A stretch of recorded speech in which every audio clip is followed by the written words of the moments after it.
श्रीमन्नारायण नारायण नारायण भजमन नारायण नारायण नारायण। हरे कृष्ण ओ हरे मुरारी, हे नाथ नारायण वासुदेवा। श्रीमन्नारायण नारायण नारायण श्रीमन नारायण नारायण नारायण भजमन नारायण नारायण नारायण। गोविंद मेरो है गोपाल मेरो है, श्री बांके बिहारी नंदलाल मेरो है। बांके बिहारी जय हो तुम्हारी, जय हो तुम्हारी लाला जय हो तुम्हारी। ओम नमो भगवते वासुदेवाय। आज हम 10वें स्कंद का 15वां अध्याय पढ़ेंगे। आज इसमें धेनुकासुर का उद्धार, ग्वाल वालों को काली नाग के विष से बचाना। आज काली नाग का काम हो जाएगा। और कल हमने ब्रह्मा जी की स्तुति सुनी, पढ़ी, हमने पढ़ी तुमने सुनी। श्री सुखदेव जी कहते हैं,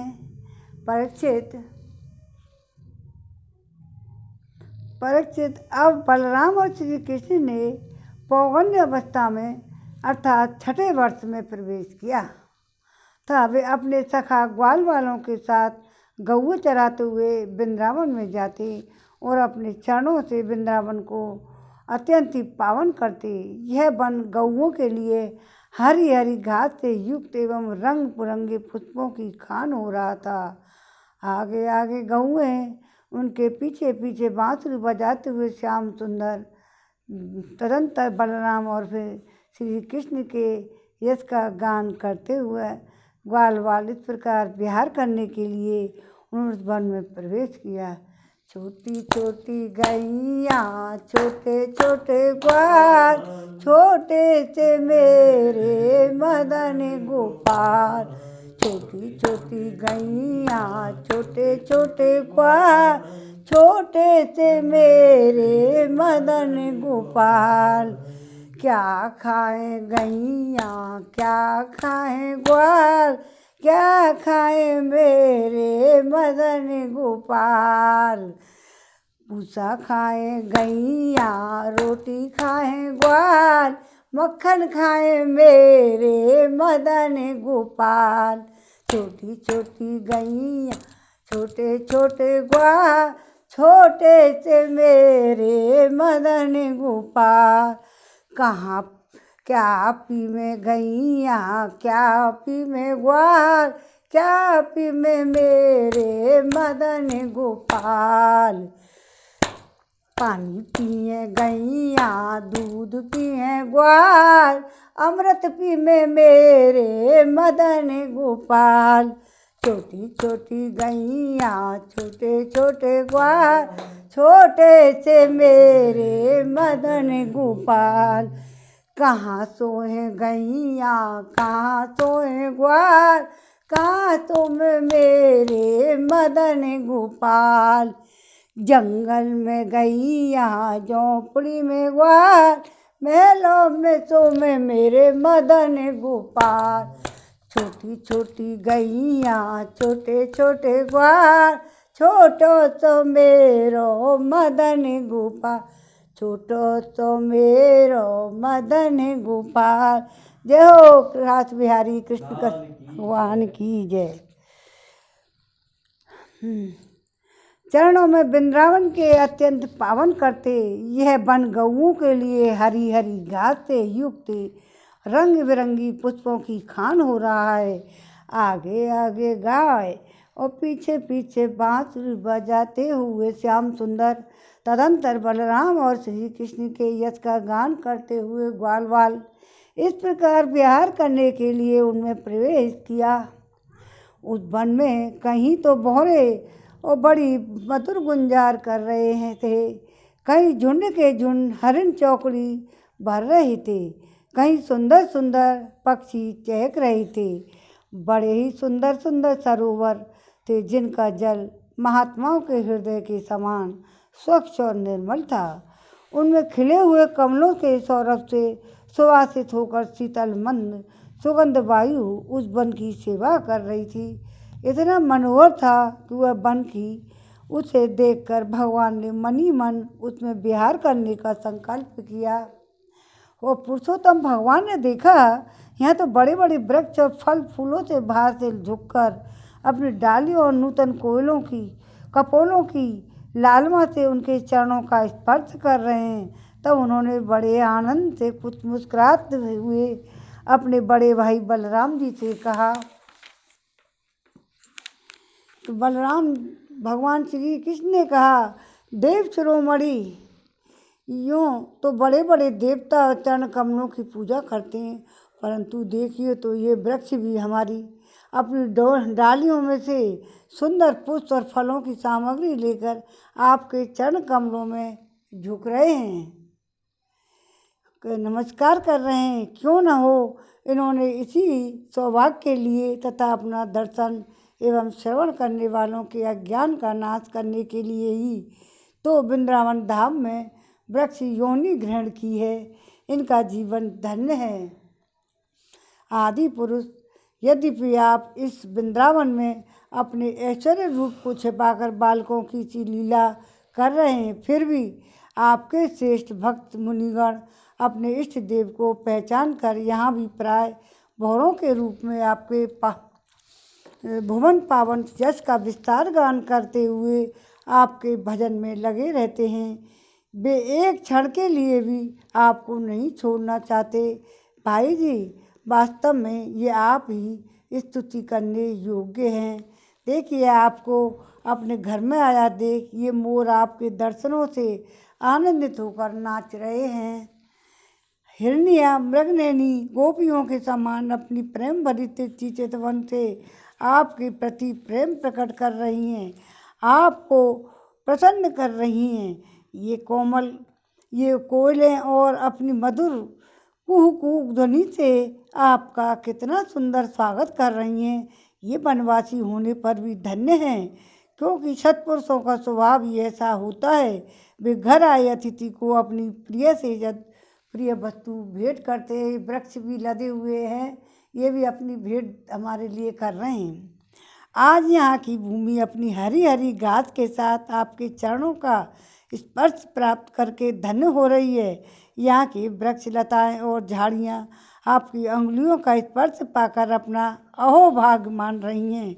आपकी दया भरी चितवन से नदी पर्वत पशु पक्षी सब कृतार्थ हो रहे हैं और ब्रज की गोपियाँ आपके वक्ष स्थल का स्पर्श प्राप्त करके, जिसके लिए स्वयं लक्ष्मी भी लालायित रहती है, धन्य धन्य हो रही हैं। सुखदेव जी कहते हैं, परीक्षित, इस प्रकार परम सुंदर वृंदावन को देखकर भगवान श्री कृष्ण बहुत ही आनंदित हुए। वे अपने सखा ग्वाल वालों के साथ गोवर्धन की तराई में यमुना तट पर गौओं को चराते हुए अनेकों प्रकार की लीलाएं करने लगे। एक ओर ग्वाल वाल भगवान श्री कृष्ण की चरित्रों का मधुर तान छेड़े रहते हैं, तो दूसरी ओर बलराम जी के साथ बनमाला पहने हुए श्री कृष्ण मतवाले भौरों की सुरीली गुनगुनाहट में अपना स्वर मिलाकर मधुर संगीत आलापने लगते हैं। कभी कभी श्री कृष्ण कूजते हुए राजहंसों के साथ स्वयं भी कूजने लगते हैं। वे करें जैसे कुहू कर रही है कोयल, तो वो भी करने लग जाते हैं। तो और कभी नाचते हुए मोरों के साथ खुद भी नाचने लगते हैं और ठुमुक ठुमुक नाचने लगते हैं। ऐसा नाचते हैं कि मयूर उपहासवद बना देते हैं। कभी मेघ के समान गंभीर वाणी से दूर किए हुए पशुओं को उनका नाम ले लेकर बड़े प्रेम से पुकारते हैं। उनके कंठ की मधुर ध्वनि सुनकर गांव और ग्वाल वालों का चित्त भी अपने बस से नहीं रहता। कभी चकोर कोंच कराकुल, चकवा, वृद्ध, भूरदल, मोर आदि पक्षियों की सी बोली बोलते हैं। कभी बाघ, सिंह आदि की गर्जना करते डरे हुए जीव के समान स्वयं भी भयभीत की लीला करते हैं। जब बलराम जी खेलते खेलते थककर किसी ग्वाल वाल की गोद में तकिए पर सिर रखकर लेट जाते, तब श्री कृष्ण उनके पैर दबाने लगते।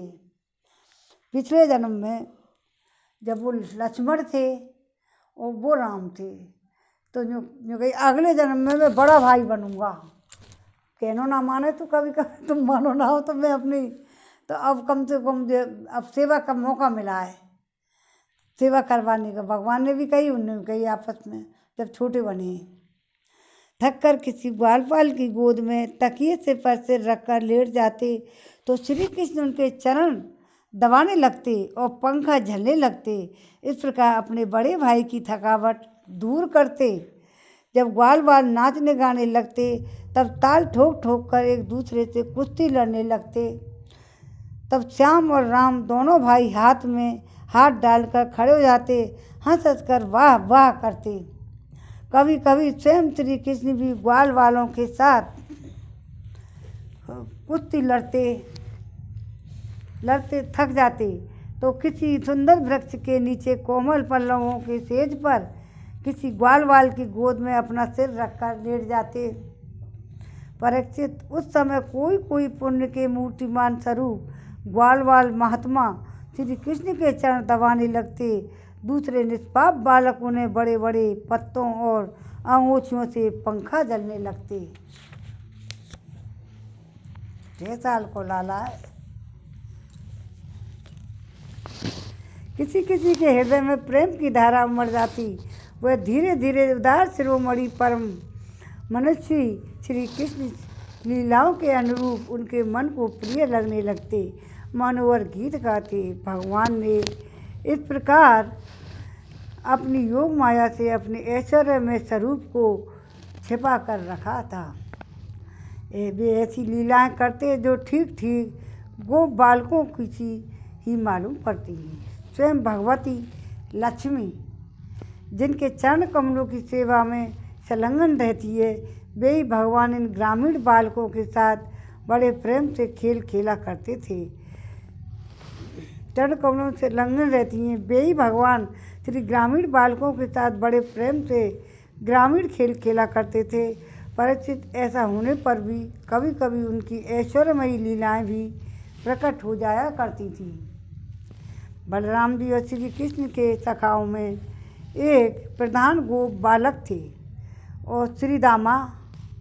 गोप बालक कौन कौन थे? एक था श्रीदामा। एक दिन उन्होंने तथा सुबल और शतोक कृष्ण, छोटे कृष्ण आदि ग्वाल वालों ने श्याम और राम से बड़े बड़े प्रेम के साथ कहा, हम लोगों को सर्वदा सुख पहुंचाने वाले बलराम जी, आपके भावबल की तो कोई ठाई नहीं है। हमारे मनमोहन श्री कृष्ण दुष्टों को नष्ट करना तो तुम्हारा स्वभाव ही है। यहाँ से थोड़ी ही दूर पर एक बड़ा भारी वन है, बस उसमें 5 के 5 ताड़ के वृक्ष पड़े हैं। वहाँ बहुत से ताड़ के फल पक कर गिरते रहते हैं और बहुत से पहले से ही गिरे हुए भी हैं, परंतु वहाँ धेनुका नाम का एक दुष्ट दैत्य रहता है। उसने उन पर फलों पर रोक लगा रखी है। बलराम जी और भैया श्री कृष्ण, वह दैत्य गधे के रूप में रहता है। वह स्वयं तो बड़ा बलवान है और उसके साथ ही और भी बहुत उसी के समान बलवान और दैत्य हैं के रूप में रहते हैं। मेरे शत्रुघाती भैया, उस दैत्य ने अब तक न कितने मनुष्यों को खा डाला है। सिर्फ यही कारण है कि उसके डर के मारे मनुष्य उसका सेवन नहीं करते, पशु पक्षी भी उस जंगल में नहीं जाते। आज कहाँ ले जाएंगे? उसके फल हैं तो बड़े सुगंधित, परंतु हमने कभी नहीं खाए। देखो ना, चारों ओर उन्हीं की मंद मंद सुगंध फैल रही है। तनिक सा ध्यान देने से उसका रस मिलने वाला लगता है। श्री कृष्ण उनकी सुगंध से हमारा मन मोहित हो गया और उन पाने के लिए अत्यंत मचल रहा है। तुम हमें वे फल अवश्य खिलाओ। दाऊ दादा, हमें उन फलों की बड़ी उत्कट अभिलाषा है। आपको रुचे तो वहाँ अवश्य चलिए। सही लगे तो अपने सखा ग्वाल वालों की यह बात सुनकर भगवान श्री कृष्ण और बलराम दोनों हंसे। फिर उन्हें प्रसन्न करने के लिए उनके साथ तालवान के लिए चल पड़े। उस वन में पहुंचकर बलराम जी ने अपनी बाहों से उन ताड़ के पेड़ों को पकड़ लिया और मतवाले हाथी के बच्चे के समान उन्हें बड़े जोर से हिलाकर बहुत से फल गिरा दिए। जब गधे के रूप में रहने वाला दैत्य ने फलों को गिरने का शब्द सुना, तब वह पर्वतों के साथ सारी पृथ्वी को कांपाता हुआ उनकी ओर दौड़ा। सुन रहे हो? वह बड़ा बलवान था। उसने बड़े वेग से बलराम जी के सामने आकर अपने पिछले पैर से उनकी छाती में दुलती मारी और इसके बाद वह दुष्ट बड़े जोर से रेंगता हुआ वहाँ से हट गया। राजन, वह गधा क्रोध में भरकर फिर रेंगता हुआ दूसरी बार बलराम जी के पास पहुँचा और उनकी ओर पीठ करके फिर बड़े क्रोध से अपने पिछले पैरों की दुलती चलाई। बलराम जी ने अपने एक ही हाथ से उसके दोनों पैर पकड़ लिए और उसे आकाश में घुमाकर एक ताड़ के पेड़ पर दे मारा। घुमाते समय उस गधे के प्राण पखेरु उड़ गए। बलराम जी ने मार दिया।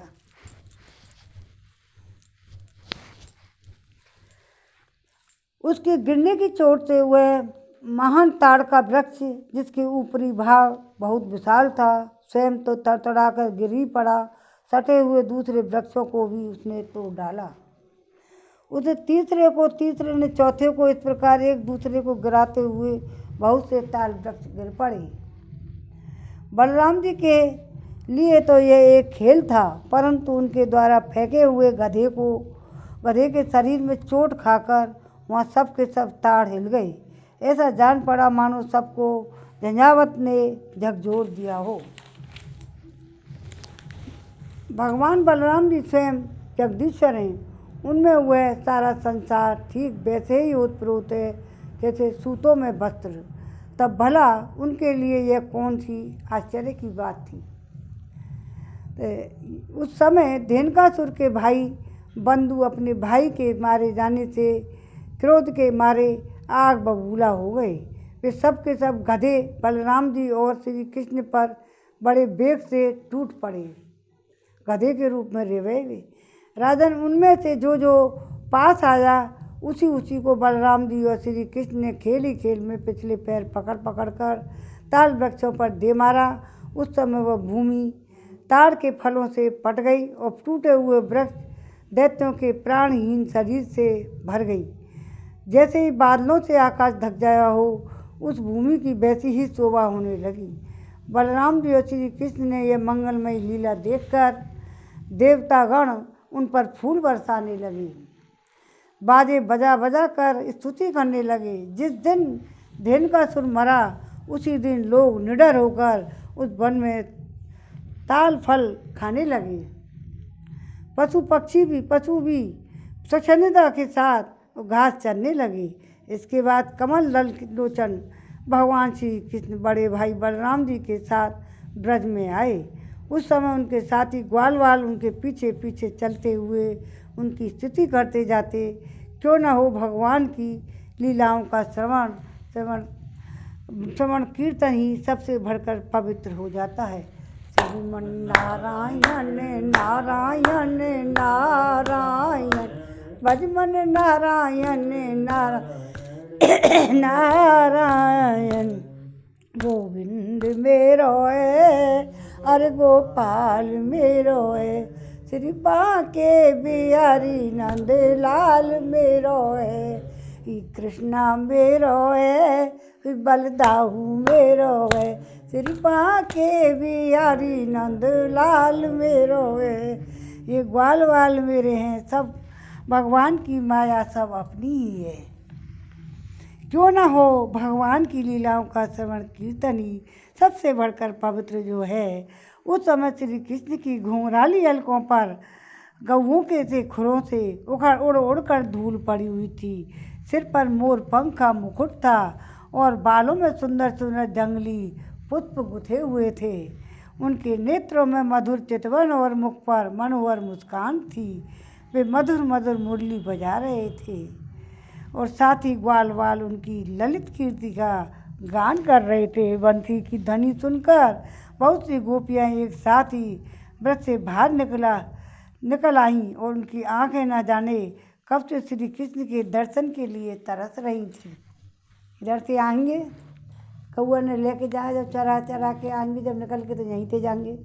गोपियों ने अपने नेत्र रूपी भ्रमरों से भगवान के मुखार बिंद का मकरंद सा पान करके दिन भर की विरह की जलन शांत की और भगवान ने भी उनकी लाज भरी हंसी और विनय से युक्त प्रेम भरी तिरछी चितवन का सत्कार स्वीकार किया और ब्रज में प्रवेश किया। उधर यशोदा मैया और रोहिणी जी का हृदय वात्सल्य इसने से उमड़ रहा था कि उन्होंने श्याम और राम को घर पहुँचते ही उनकी इच्छा के अनुसार समय के अनुरूप पहले से ही सोच संजो कर रखी हुई वस्तुएं खिलाई पिलाई और पहनाई। गंदे कल्ला में ने वहाँ पे युद्ध दौड़ करके आए, मार के आए गधा ने। माताओं ने तेल और उपटन आदि लगा कर स्नान कराया और उससे उनकी दिन भर की घूमने फिरने की मार की थकान दूर हो गई। फिर उन्होंने सुंदर वस्त्र पहनाकर दिव्य पुष्पों की माला पहनाई और चंदन लगाया। तत्पश्चात दोनों भाइयों ने माताओं का परोसा हुआ स्वादिष्ट अन्न भोजन किया। इसके बाद बड़े लाड प्यार से दुलार कर यशोदा रोहिणी ने उन्हें सुंदर सैया पर सुलाया। श्याम और राम बड़े आराम से सो गए। भगवान श्री कृष्ण इस प्रकार वृंदावन में अनेकों लीलाएं करते रहते, रोजाना का काम था उनका। तो एक दिन अपने सखा ग्वाल वालों के साथ वे यमुना तट पर गए। राजन, उस दिन बलराम जी उनके साथ नहीं थे। उस समय जेठ आषाढ़ के घाम से गौएं ग्वाल वाल अत्यंत पीड़ित हो रहे थे। बहुत धूप पड़ रही थी दोपहरी, तो बलराम जी ने ना ले गए। प्यास से उनका कंठ सूख रहा था, इसलिए उन्होंने यमुना जी का विषैला जल पी लिया। परीक्षित होनार के बस उन्हें इस बात का ही ध्यान नहीं रहा था कि उस विषैले जल के पीते ही सब गौए ग्वाल वाल प्राणहीन होकर यमुना तट पर गिर पड़े। तो उन्हें ऐसी अवस्था में देखकर योगेश्वर के भी भगवान ईश्वर श्री कृष्ण ने अमृत वही बरसाने वाली दृष्टि से उन्हें जीवित कर दिया। उनके स्वामी और सर्वस्व तो एकमात्र श्री कृष्ण ही थे। बंद कर आइए, बंद कर दियो अंतिम।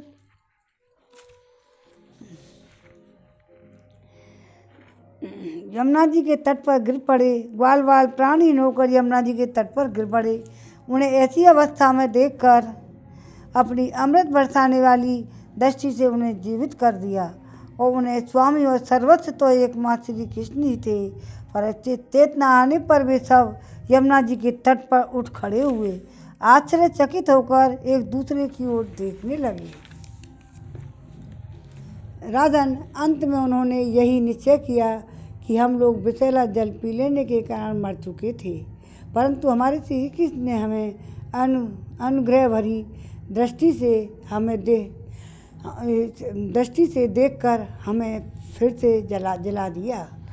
विराम हो गया है। श्रीमन नारायण नारायण नारायण, भजमन नारायण नारायण नारायण।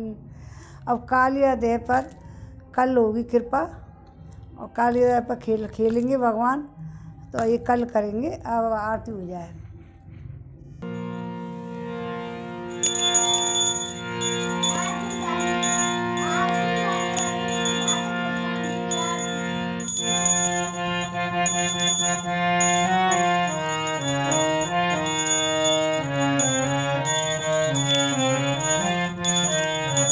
श्री भागवत भगवान की है आरती। पापियों को पाप से है तारती। श्री भागवत भगवान की है आरती। पापियों को पाप से है तारती। अमर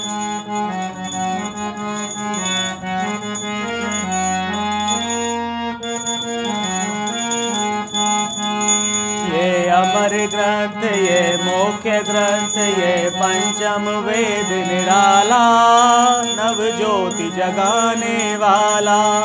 ये अमर ग्रंथ, ये मुख्य ग्रंथ, ये पंचम वेद निराला, ज्योति जगाने वाला।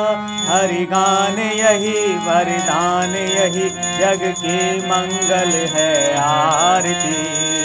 पापियों को पाप से है तारती। श्री भागवत भगवान की है आरती। पापियों को पाप से है तारती।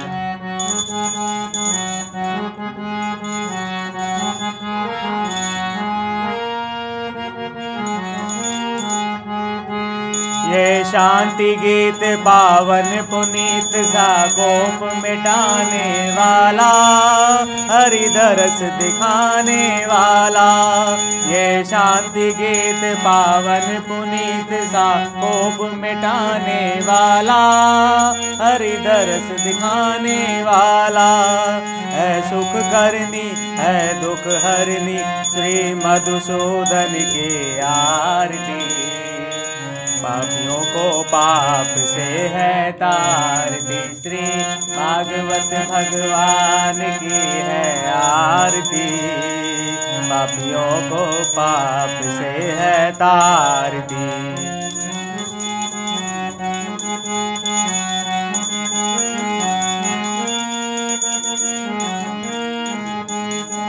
ये मधुर बोल जग फंद खोल, सन्मार्ग दिखाने वाला, बिगड़ी को बनाने वाला।